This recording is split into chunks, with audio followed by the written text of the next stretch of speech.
Well, good morning, Hope Waukee. It's good to be with you guys. My name is Jesse. I'm the campus minister here, and if we are watching clips from Christmas Vacation, that can only mean one thing. The countdown to Christmas has begun. Who's excited? Come on. Yeah, today starts off Advent, which is the 4 Sundays leading up to our celebration at Christmas. And Advent is this season of waiting and anticipation for that big celebration of Christ's birth, like you heard talked about earlier in this service. And I am one who just loves this season. We have tons of traditions. I love all the lights. I love all those kinds of things. Our family, like I just said, has a lot of traditions. We go all out on decorating every year, both inside and outside of the house. Put up lots of lights, lots of decorations on the inside. Every Good Friday, we go and we chop down our Christmas tree as a family. And we pick our family Christmas tree, cut that down, bring that home on every Good Friday. The season is filled with a lot of Christmas movies in our house, so many that I don't want to tell you the number because you will definitely judge me for the amount of movies that I watch in the month of December. It's quite a lot. But this all kicks off for our family right after the Thanksgiving meal is finished. As soon as that Thanksgiving meal is finished, we go outside for our own lighting ceremony on our house. And we do this every year. We go out, doesn't matter the temperature, it might still have dishes in the sink from Thanksgiving. And we get out there, we and have this big kind of moment. I make my kids do the drum roll thing, and then I do the joy to the world, but I can't do the extension cord because all my lights are on timers and I don't have an extension cord that reaches across the street. So I make my family turn around and face the house across the street, and then I run around and I turn on all the timers, and then I run back out. And then we do the drum roll, and then I'm like, turn around, and then they turn around and they see this. This is our house this year. So we, thank you. Enter me into contests. So we do this every year. I like to go all out, and I spend like the month of November hanging off that roof trying to get things perfect for my family. And entering seminary these past couple of years has made it very difficult to still find the time and energy to get this all up. And it kind of stresses me out every year. But I love it. I love the celebration of it. I'm curious, who has all their Christmas decorations up already? Give a shout if you're that person. Yeah, all right. Who's already seeing Christmas Vacation this year? All right, yeah, that tracks. Yeah, I mean, come on, there's some of us that just love this season. I would make my house look like the Griswold house. If I had both the time and the money to pull that off, I would definitely do that. I love this season. I love going out, like I just said. But it was funny because a couple days ago when we were setting up all the Christmas decorations in the house, my youngest son, Dean, had the box of decorations that goes on top of the piano in the living room because everything has like the spot it's supposed to go, right? And he's just sitting there and he opens it up and he looks at it and he goes, Dad, do we really have to put up all these decorations? And I'm like, what? Come on, this is like tradition. I gave 2 responses to him. One was like, well, this is my house. When you have a house, you can make a decision of what you do. Probably not a helpful one. But I was like, no, come on, this is what we do. This is our tradition. And he looks at him, he looks up at me, he goes, but this is a lot. And he's not wrong. For some people, this season of Advent leading into Christmas is a joyous celebration. We love every part of it, the movies, the carols, the songs, all the decorations. But for others, this season can feel like a lot. Where we see decorations and traditions, some people see stress and obligation. Where we see tidings of comfort and joy, some see strife and sorrow. This is supposed to be a season of waiting, of anticipation for the day when we celebrate Emmanuel, God with us. God made incarnate in flesh, in human form, entering the story of human history and changing things forever. But oftentimes it can just feel like a blur, leading to the same old. Things we've done 100 times that we've forgotten the meaning, we've forgotten why we do it in the first place. And our heart is struggling to connect with the why. I think there's a lot of us that can find ourselves like Clark Griswold, trying our hardest to make the season connect and just coming up with nothing. Our heart's just not in it. When we come to those times in our lives, we need the season of Advent more than ever to truly enter into what Advent is all about. To get our heart to connect to these moments, we have to slow down and realize that Advent is this moment here.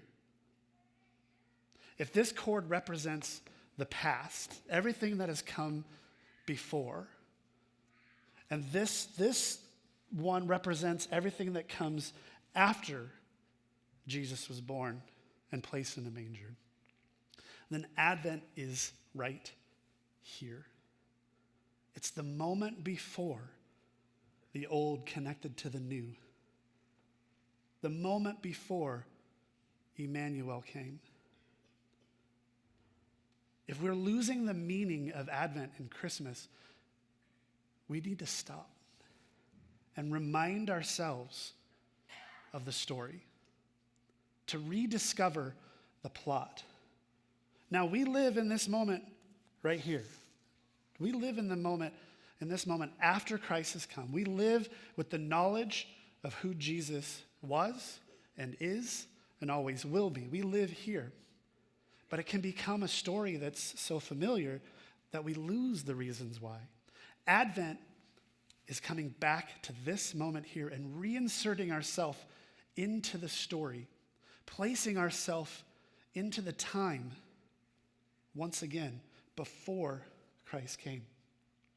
Part of how we do that is we remind ourselves of this story. This is a season of waiting and anticipation, but it's a season of a lot more.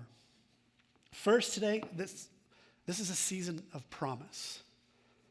This is a season where God has done so much leading up to this moment that we need to remind ourselves of the promises that we have in God and remind ourselves of the story that came before. And I encourage all of us to do that every Advent, every time we come to this moment, because we'll start to see why that moment in between is so important. If we go back all the way to the Garden of Eden, the story starts to unravel. So if you're not someone who likes history lessons, take a nap for a little bit, because you're going to get a little bit of a history lesson. You have my permission to go to sleep, but I'm going to try to move quickly through it and show how it connects. So back in the Garden of Eden, we see a picture of humanity in this perfect communion with God, in the personal presence of God. But then, shortly after, sin enters the story, and the fall of humans changes everything at that point.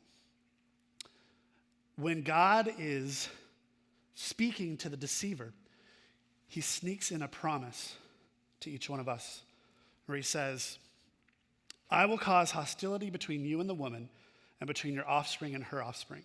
He will strike your head, and you will strike his heel." Scholars believe that this is the first promise of Christ that we find in the Bible, right in Genesis 3. Right after God's creation rebels and turns their back on him and allows sin into the world, where no one would blame the Creator for wiping the slate clean and starting again. But God doesn't choose to do that. God chooses that moment to roll out a plan to save the entire world. And that plan would be the coming Messiah. He makes this promise even there in the moment after the fall. But to get us to that, so that we would pay attention when this Messiah came, God knew he needed to establish a people. So as the story moves forward, we see Abraham and the birth of the nation of the Hebrews, what would eventually become Israel. And God makes a promise to Abraham where he says, "Leave your native country, your relatives, and your father's family, and go to the land that I will show you. I will make you into a great nation. I will bless you and make you famous, and you will be a blessing to others. I will bless those who bless you and curse those who treat you with contempt. All the families on earth will be blessed through you. So God establishes this covenant with Abraham, this promise with Abraham, that if Abraham and his descendants stay faithful to God, then there would be blessing, and he would bless the nations to come through him. And then he makes that same covenant, that same promise to Moses as well later on in Deuteronomy, where he says, if you obey the commands of the Lord your God and walk in his ways, the Lord will establish you as his holy people, as he swore he would do. Then all of the nations of the world will see that you are a people claimed by the Lord, and they will stand in awe of you. So again, we see God coming back to this promise with his people and saying, stay faithful, stay obedient, keep me as your God, and there will be blessing. I will establish you as a nation. I will give you a land and a home. I will give you a place to worship. There will be blessings poured upon you as my people. So one of the main questions of the entire Old Testament story is this: can God's people remain faithful? And the answer over and over and over again throughout the Old Testament is no, they can't. God's people can't remain faithful. For those that don't know, this is a classic meme now that is of a distracted boyfriend. Let's call him that. And the story of the Old Testament is that God cries out for them to be faithful and says, I will be there for you. You just have to stay faithful to me. And the Hebrews are constantly distracted by everything else in the land. And it pulls their attention away. They get stuck in this cycle over and over again of being close to God, of being faithful to God, receiving his blessings, and God establishes their kingdom and their community as a tribal alliance, with God leading them as a pillar of fire by night and a pillar of smoke by day. And you would think that they would absolutely remain faithful to God. And this time, this close walking with God in the wilderness. But no, they wander away and they lose God's blessing. And they cry out to him and he returns, because God is good to his promises no matter what we do. And as the story continues, we see this cycle over and over again. When God's people enter the land that's promised to them, they are sent judges to rule over them. And the same thing happens over again. They're with the judge. They're staying faithful to God. That judge maybe leaves, and they turn their backs on God again. And this cycle starts over once again. They lose God's blessing. They are stuck in their sin and their brokenness. They cry out to God for help, so God sends another judge and brings them back to alignment with God's will, only to have the same thing happen over and over and over and over again. They're stuck in this cycle. Eventually, they cry out for a king. They say, I think if we have a king, that will help us remain faithful. But it doesn't. And the same cycle happens again and again. The Bible is filled with different stories of good kings and bad kings and turning their backs on God and coming back to God. Eventually, the kingdom of Israel is divided into a northern kingdom and a southern kingdom. The northern kingdom is taken over by foreign enemies, and eventually the southern kingdom is taken over by foreign enemies as well, which leads to one of the darkest moments in the history of God's people. If this covenant blessing was established, that as long as you remain faithful, you will have a nation, a land, and my blessing. When the southern kingdom was taken over, they lost their land. Their temple was destroyed. The Jewish people were taken in exile to Babylon. Some were just scattered throughout the known world. This moment that they dreaded since the beginning of the promise had come to fruition. They had completely lost all of the blessings that God promised to them. In exile, the question remains, what will God's people do? They cry out to God again. And God responds, because God is good to his promise. God is always good to his promise. He restores them to their land. He rebuilds the temple. He reestablishes the line of kings that will lead to Jesus coming. God's people are back in their land, fully restored once again, and that is where the Old Testament leaves off. So, when it comes to the New Testament, where does it begin? Luke 2 tells us. At that time, the Roman Emperor Augustus decreed that a census should be taken throughout the Roman Empire. Well, hold on a second. What just happened? Because when we left them in the Old Testament, the Jews had control of their nation again, had control of the kingdom again. But when we start the New Testament, we see that now the Romans are in charge. So something happened in between. The time between the Old Testament and the New Testament starting is 400 years of silence. Now again, I know right now you're like, okay, cool, nice history lesson, Jesse, but weren't we talking about Advent? I'm getting to that, just a little bit more history, and then we'll get back to Advent and why this all matters. So I'm going to go quickly through this and all these Greek names. Okay, so in the 400 years of silence, in the moments in between things coming together, this is what happened. Alexander the Great, the incredible Greek leader, conquers God's people and installs new Greek leadership of the nation of Israel. The leader put in charge is Antiochus IV. Antiochus IV outlawed Jewish practices in the kingdom and desecrated the Jewish temple. Because of that, the Maccabees, a group of Jewish people, priests and kings, led a revolt against Antiochus IV in 168 BC and took back the kingdom. This is what is celebrated at Hanukkah every year. And that gave rise to the Hasmonean dynasty. So out of the Maccabees came their own leadership of Jewish kings. Now these kings, for example, okay, everybody say this Greek name on the count of three. 1, 2, 3. Sure, that works for me too. He declared himself as king and high priest. Now this is an important distinction as well for the life of the Israelites, because at that moment, that is what they thought the Messiah would be. That when the Messiah would finally come, and it was promised to them in the prophecies, the Messiah would be a warrior king that would reestablish the glorious days of the kingdom of Israel back to what it once was, right? And that they would be the world power once again that would then affect the rest of the nations. But this would also have this priestly aspect to their rule as well. So when this king came along, then they thought this was it. This is the Messiah we had been waiting for. This is everything we thought would happen. The Maccabees led this revolt. We took our kingdom back from the Greeks. This is the start of everything we've been waiting for. This is our Messiah. But it wasn't, because what happened next? His brother, Aristobulus II, wanted power as well.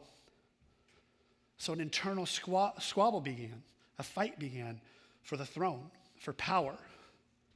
And to help solve this struggle, these two invited in the Roman general Pompey the Great to settle the dispute in 63 BCE. Well, Pompey settled the dispute by taking over the kingdom for the Romans. So when we enter into the New Testament, this is the situation that had just happened less than 100 years before. The Jewish people had their own kingdom, and they lost it once again to the Romans. And so the Pharisees and the scribes and the religious leaders, they began trying to figure out what they did wrong. They started thinking, well, maybe the law will save us. So they started scouring the scriptures, scouring the law, and they found 613 laws that the Israelites should all be living into. In fact, they started teaching that if the Israelites, all of them, the entire nation of Israel, could for one day follow all 613 laws, then the Messiah would come. This is what they began to teach and believe. The problem was, that's just not possible. for an entire nation to follow 613 laws all at the same time. They just continued in this cycle of sin and brokenness and returning to God and walking away from God over and over again. They took hit after hit after hit after hit for 400 years. It kind of reminds me a little bit of this scene from Christmas Vacation.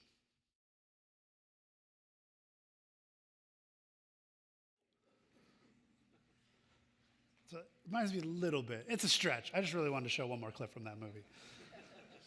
But that reminds me, and if you know the movie, you know I edited quite a lot of other hits out of that clip, because otherwise I'd be showing a 5.5-minute scene in the middle of it, which you're probably like, yes, please do. But he's walking around in that attic. He takes a hit, from the ladder. He gets stuck up there. He's walking around on the attic boards and keeps getting smacked in the face over and over again, in the same way that the Israelites just keep taking hit after hit after hit, and they're not figuring it out because they're stuck in this cycle of sin, and there's nothing they can do about it. And then they get a moment where maybe they start to figure it out, and they look back at what has been lost and what came before, and they return to God to receive his blessing, only to be dropped on their rears once again. They're crying out for salvation and help, and they're turning to the only thing that they really know, the law. But the law can't save, because God is not a God of law. He's a God of promise. So when Paul writes these words in Galatians, this is what he's referring to, this time, right before everything came together, when he says, that's the way it was with us before Christ came. We were like children. We were slaves to the basic spiritual principles of this world. We were slaves to the cycle of sin and disobedience. But when the right time came, God sent his son, born of a woman, subject to the law. When the right time came. Like I said earlier, Advent is this moment in between, right before what had come before and what is about to come comes together. And us living into this season is recognizing that at this moment, right before Christ came, that once again, for the Israelites, the nation was at one of its darkest places. They thought they had learned the lessons they needed to learn in the Babylonian exile. They thought they had corrected the way that things should go in their disobedience, and they thought they had gotten back to God's blessing, only to have the kingdom lost once again. So in this moment, right before Christ came, this moment that Christ came into was a moment of hopelessness for the people of Israel. They had lost the kingdom to these Romans, and these Romans did not seem defeatable. But in the midst of this darkness, God was still true to his promise. The Old Testament ends with a promise. The New Testament begins with a promise. Luke 22.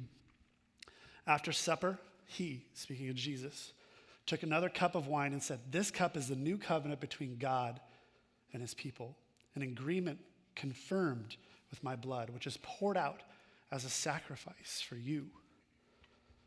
The new covenant is God's promise to us. And Jesus said he didn't come to abolish what was before, but to fulfill. And we're living into this new covenant. O come, Emmanuel, and ransom captive Israel. He came to pay the ransom upon that cross that was ours to pay.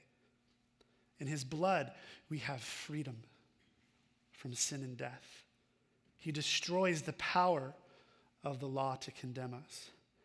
He freely gives us grace. This is the power of the gospel. This is the promise of the new covenant in Jesus' blood, that we don't have to live under the condemnation of the law anymore, but we can live into God's amazing grace. And that's offered to each of us freely. There isn't anything we have to do. It is given and offered to each one of us. So Advent, like I said, is a season of remembering the promises God has made, of putting ourselves back in this moment and recognizing all that God had promised from the beginning of time and all that God will do and what he promises he will do, that he will restore the kingdom completely. And it's forcing us to stop in this moment and remember the story, to rediscover the plot so that we can enter into this season and fully embrace how merry of a Christmas this truly was, because we know how dark it had gotten before the light dawned. So this season of Advent, it's a season of promise, but it's also a season of patience, like we've been talking about, a season of waiting, of anticipation, right? I find it really interesting that the two biggest moments in history in the life of the church and what we celebrate is Christmas, when the Messiah came, when Jesus came as a baby. We placed him in a manger, but then ultimately Easter as well, right? Easter, when he rose from the dead, and we celebrate that as well. And both of those seasons are preceded by a season of waiting, of slowing down. It's almost like somebody knew that we as humans like to just rush to the celebration and have a tendency to gloss through and miss everything leading up to it. That season coming up to Easter is Lent, and it's 40 days to prepare our heart to celebrate Easter. Advent is 4 weeks to prepare our heart to celebrate Christmas. In Lent, we take something usually out of our lives. We fast from something to help us identify with Christ's sacrifice. In Advent, to help us to slow down in the season, maybe consider, what can you add to Advent? What can you put in to Advent to get you to slow down and not let the season be a blur? Because it is a glorious celebration of the day when Emmanuel, God with us, broke into this story and changed everything. But before we get to that, what does God want to do in your heart so that you can prepare room to celebrate him? What can you put in to get you to slow down? This is why the church, we do several things. One is we've got this Advent wreath right here, right? And each week leading up, the 4 weeks leading up to Christmas, we will light one of these candles. We'll stop. We'll break into the normal order of worship. We'll change things so that we can slow down and focus on what is so important about this season, right? There's other things you can do as well. We have an Advent project that we're doing as a church, a time in the midst of all the money being exchanged and the commercials and the commerce and the middle of this season that can oftentimes feel so commercial. We're stopping and saying, hey, but what about our neighbor? What is our neighbor? And how can we serve our neighbor? What can we do to help meet a physical need in this time? Maybe that's something that you can add in to help you embrace the season of Advent, the season of patience in this. For Hope Kids, all our Hope Kids are going to receive this throughout the month of December. Today they'll get a couple pieces of this, and this is our Advent project for the season. To receive the whole set, they have to come back week after week, and they'll get the last piece on Christmas Eve. So we tricked you. You have to come back to worship to get it. But today, for anyone that picks that up in Hope Kids, the families will receive 25 cards that have daily Bible readings, Advent Bible readings, to get us to stop, to slow down, to rediscover the story, to what came before all of this, to embrace this season of Advent. So maybe for you, it's something like that, some daily Advent practice that you can put in. For my family, our tradition is we have a Jessy tree. It does not look anything as nice as this. It's like macaroni ornaments and it's all beat up. But we do this every year, and we've been doing this for years. The Jessy tree is not named after me. It's named after the father of David, Jesse in the Bible. And we have this tiny little Christmas tree, and it sits on the island in our kitchen all season long, and we have a box of ornaments. And every night, starting December 1st, we take out one of the ornaments, and they relate to a biblical story that leads up to Christmas Day. It starts at creation, and each day leads us all the way to Christmas Day.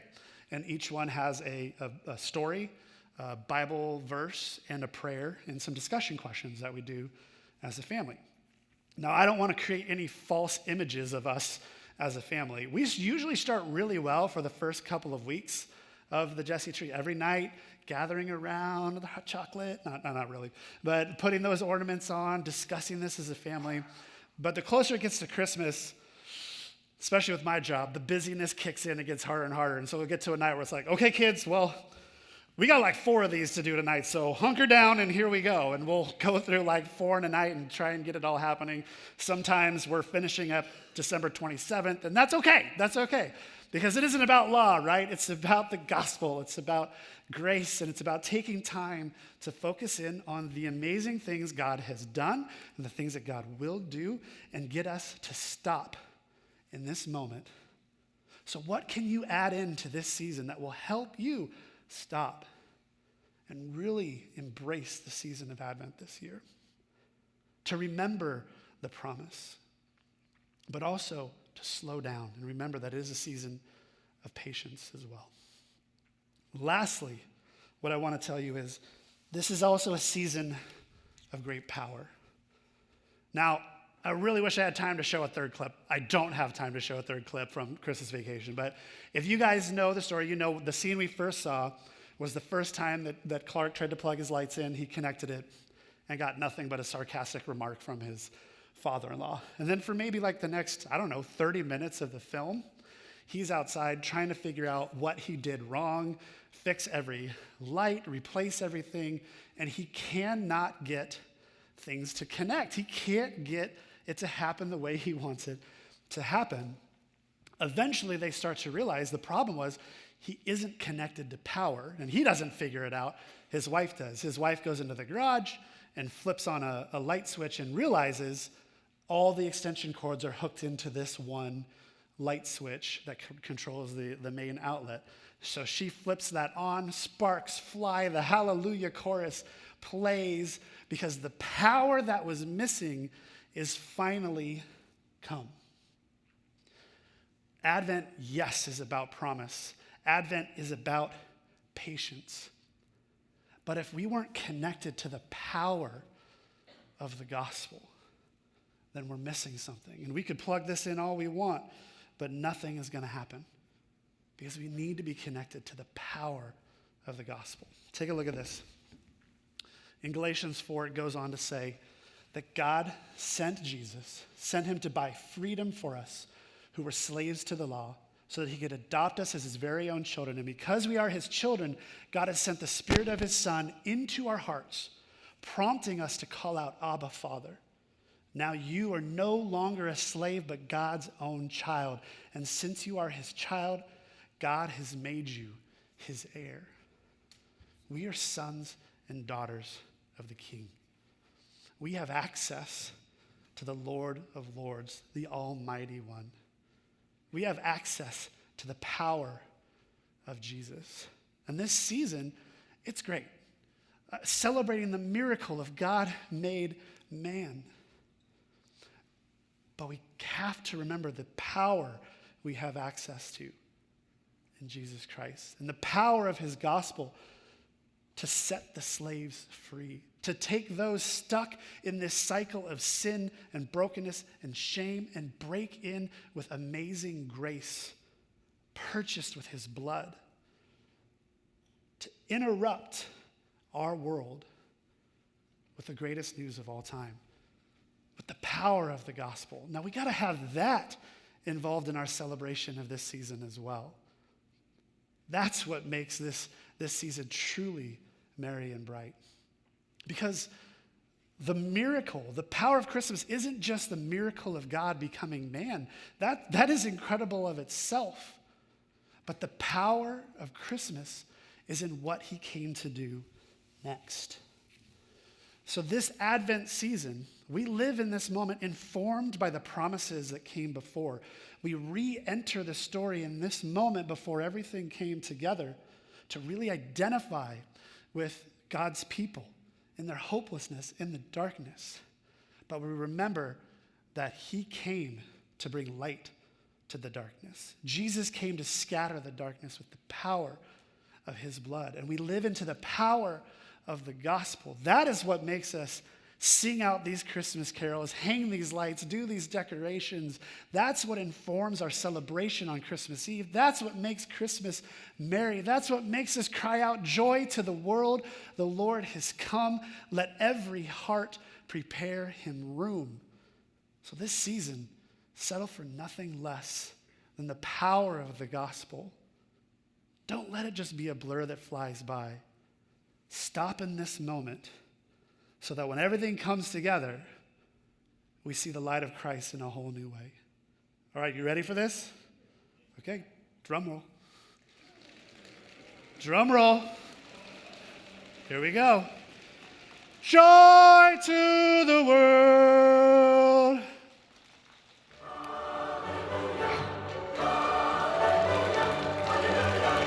We got it.